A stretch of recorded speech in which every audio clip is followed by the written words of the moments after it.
जो आप हमारे कूड़े के पहाड़ देखते हैं, जो हमने कहा कि इसको, जैसे हमारी जनरेशन ने या हमसे पहले वाली कई जनरेशन्स ने डायनासोर को नहीं देखा, हमने ये वादा किया है कि हमारे आने वाली जनरेशन इन पहाड़ों को भी नहीं देखेगी, ये पहाड़ फोटो में दिखेंगे।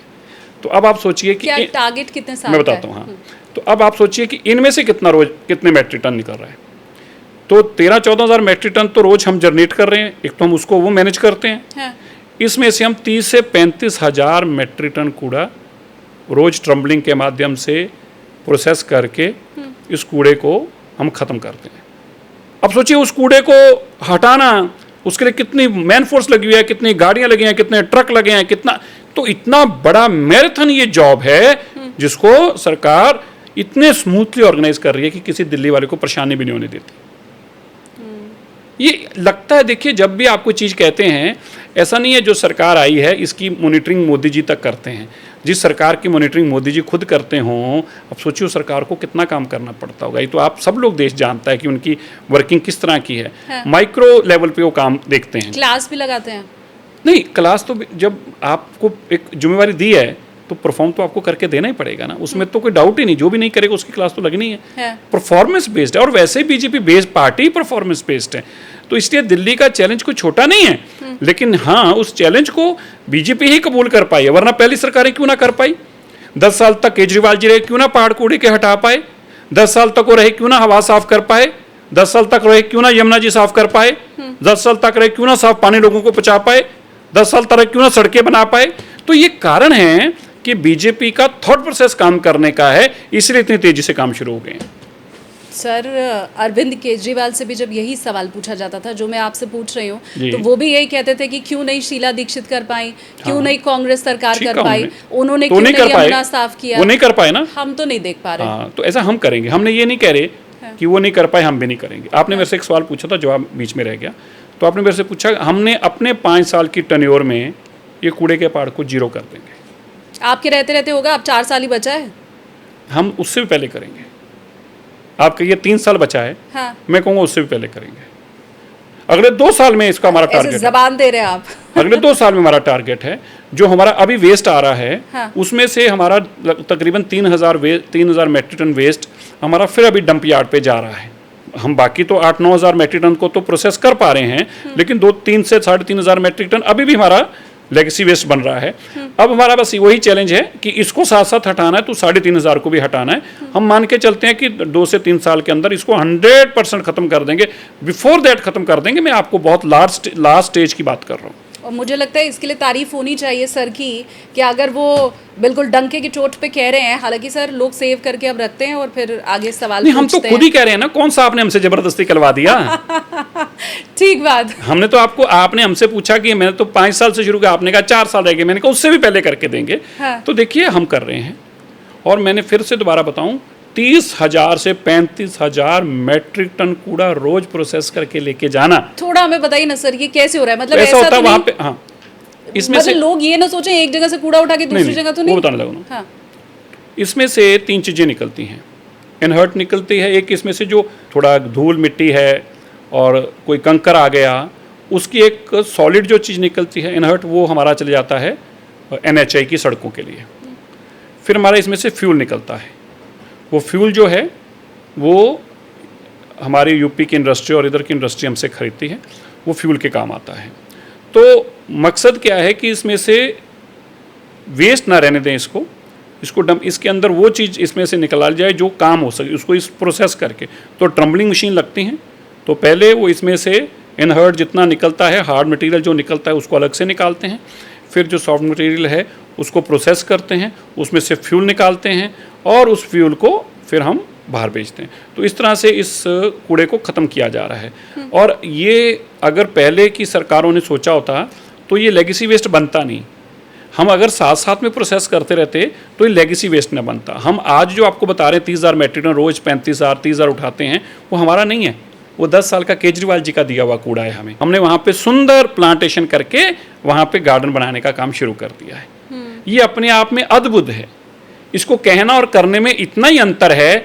जब कोई ये कह दे कि मैं चंद्रमा पे गया था कल और आज वापस आ गया, इसमें इतना ही अंतर है कि कल तक जहाँ कूड़े के पहाड़ थे, अगर वहाँ बाग बगीचे आज बन गए हैं तो ये काल्पनिक नहीं है, ये सच्चाई है और ये रेखा गुप्ता जी की सरकार का काम करने का और मोदी जी की विजन का फ़र्क है।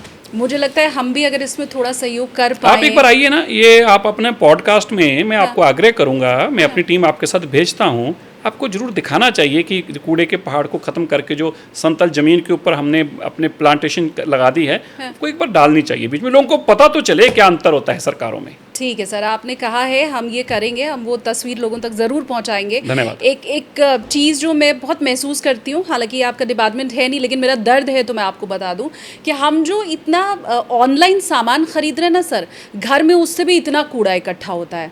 आप कुछ भी इतना, एक बॉटल आप मंगवाएंगे वो इतने बड़े बॉक्स में आता है, उसके अंदर एक और बॉक्स होता है, फिर एक पॉलिथीन होती है, और ये बड़ा कूड़ा हर घर में, क्योंकि अब तो ऑनलाइन का चलन बढ़ ही गया है, मैं वेबसाइट के नाम नहीं लेना चाहती हूँ, पर ये भी बहुत बड़ा कूड़ा है। तो आपने जो बात कही मैं हर जगह ये बोलता हूँ। हाँ। अच्छा है कि देखिए अभी हमारा पिछले 4 सालों में क्या अंतर आया है, से 5 सालों में कितना अंतर आ गया।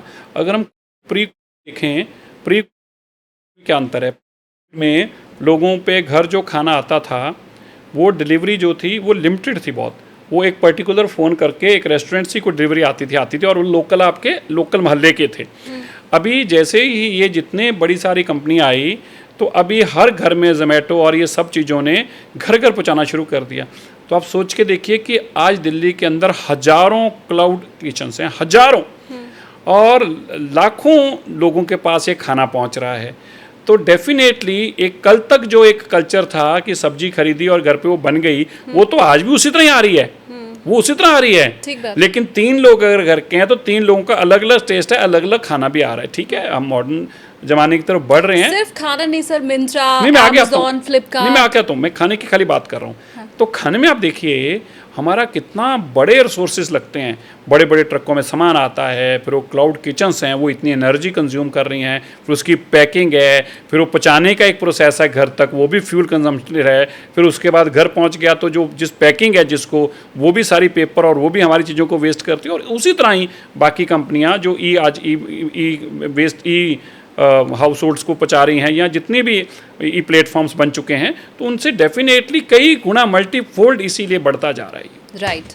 आपके पास कोई अगर इसका उपाय है या अगर आप ऐसा कूड़ा कम कर रहे हैं तो वो मुझे कमेंट सेक्शन में ज़रूर आप बता दीजिएगा सर। लेकिन ये जब आपको पता चला कि आपको ऐसा विभाग मिल रहा है जो कांटों भरा ताज है, तो आपको लगा नहीं कि पहले दिन से माइक तो मेरे सामने होगा, मीडिया मेरे सामने आके पूछेगी, जनता मेरे से सवाल पूछेगी, इतना तो रेखा गुप्ता जी से नहीं पूछेंगे जितना आपसे पूछेंगे कि सर हवा का क्या हुआ। पार्टी ने कोई सोचकर जिम्मेवारी दी होगी। और वैसे मैं तो गुरु घर की सेवा करता रहा हूँ, पवन गुरु पानी पिता माता तरत महत। गुरु साहब ने कहा है जो हवा है वो गुरु है, जो पानी है, जो धरती है, माँ और पिता हैं। तो ये गुरु की सेवा करनी, माँ की सेवा करनी, पिता की सेवा करनी, तो हमारा धर्म ही है। तो अच्छी बात है गुरु मुझे मिली है। तो पवन गुरु पानी पिता माता तरतम हाथ, तरती जड़ी वो माँ है, तो इसकी सेवा करने का मौका मिल रहा है मुझे। शानदार। अब एक आपने बात कही है तो एक शेर मैं भी इसी बात पे सर पढ़ती हूँ। अल्लामा इकबाल साहब ने कहा है, जिस दिन तय है बिछड़ना उस दिन से पहले कौन गया, जितनी सांसें लिखी हैं उतनी सांसें लेगा इंसान। लेकिन मैं आपको हकीकत बताऊं, आपको भी मालूम होगा, कई रिपोर्ट्स ये बताती हैं कि अगर मनजिंदर सिंह सिरसा साहब कहीं दूसरे शहर में रह रहे हैं तो वो 10 साल ज़्यादा जिएंगे। दिल्ली में अगर रह रहे हैं, ये जब लिखा था ना अल्लामा इकबाल साहब ने, उनको मालूम नहीं होगा, जितनी सांसें ऊपर वाले ने लिखी हैं उतनी सांसें लेके आप अगर दिल्ली में पैदा हो जाएं तो आप 8.5 साल से 10 साल कम जीते हैं। ये उम्र सर मेरी भी घट रही है, आपकी भी घट रही है। चलिए हम कोशिश करेंगे कि इसमें ना घटे और हम हवा को जल्दी और साफ़ कर पाएँ। लेकिन मैं आपको इतना ज़रूर कहना चाहता हूँ कि आप भी ज़रूर सोच रहे होंगे कि ये कोई एक दिन का काम तो नहीं है, होता तो हमसे पहले वाले कर ही चुके होते, ये तो स्पष्ट है। दूसरी बात यह है कि ये ऐसा भी नहीं है कि चुटकियों से ठीक होने वाला, इसके लिए लॉन्ग टर्म मेजर्स ही लिए जा सकते हैं, जैसे कि फ्यूल व्हीकल्स को ख़त्म करना, जिसको आइस व्हीकल्स हैं जो फ्यूल पे चलते हैं उनका कम करना, भारत स्टेज जो कम से कम पोल्यूटिंग है उस पर व्हीकल्स लेके आना, मैक्सिमम जो है इलेक्ट्रिक व्हीकल्स का प्रचलन हो, और इसी तरह जो मैंने आपको पहले भी बताया कि सड़कों की धूल भी कम हो और बिल्डिंग कंस्ट्रक्शंस के ऊपर भी नॉर्म्स हो और धूल कम हो, ये सब चीज़ें मिलाकर, और इंडस्ट्री की भी। तो मैं तो पूरी सख्ती से लगा हूँ। मैंने तो इस दौरान हर तरह के लोगों को अपना दुश्मन बना लिया। जिसको लगता है, जिस पे मैं कार्रवाई करता हूँ उसको लगता है कि भाई सिरसा मेरा दुश्मन ही है। अब मैं उनको बताता हूँ कि भाई मैं आपके परिवार का तो दोस्त हूँ, आपके बच्चों का तो दोस्त हूँ। अगर मैं ये कुछ कर रहा हूँ तो आपकी आने वाली जनरेशन जो है वो साफ हवा ले पाए, मैं उसके लिए कदम उठा रहा हूँ। तो इसलिए मेरे तो सभी इस चक्कर में दुश्मन है।